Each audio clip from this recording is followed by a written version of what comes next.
Welcome back to the IBSP. Here's your host, Boxing News.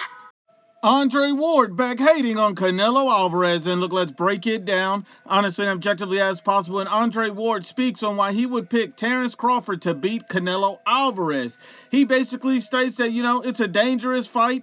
Terence Crawford fighting Canelo.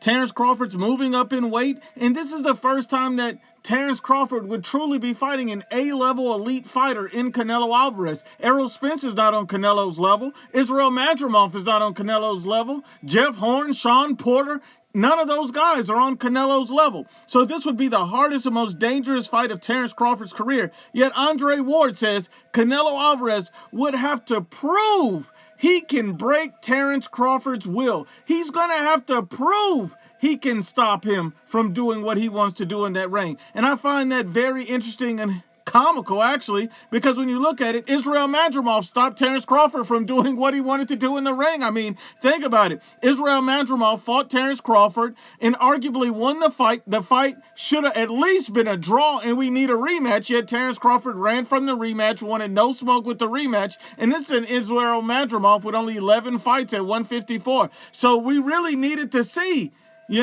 Terence Crawford showed that he's super bud and he can knock out Madrimov and he can knock out all these guys. He looked very human, struggling and getting a controversial victory over Israel Madrimov. Yet Andre Ward completely ignores this and said that he would pick Bud to beat Canelo. That makes no sense. But we know why he's doing it, because one, he's a hater of Canelo Alvarez, and two, he's a friend of Bud Crawford. He's never going to pick against his friend, especially for a guy that he doesn't like and that he constantly hates on. I mean, let me break it down. Andre Ward said some time ago that Canelo Alvarez doesn't have a lot of prime names on his resume, trashes Canelo's resume, even though to become undisputed at 168, Canelo Alvarez had to fight 3 prime undefeated world champions. And prior to that, at 160, he had to fight a prime world champion in Danny Jacobs. And then he fought a prime world champion in Dimitri Bivol at 175. So you see the fact that Canelo Alvarez challenged himself fighting a lot of prime fighters.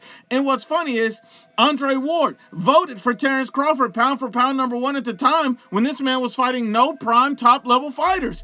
It's just bias and hate from Andre Ward that makes no sense. Let's just be honest and unbiased.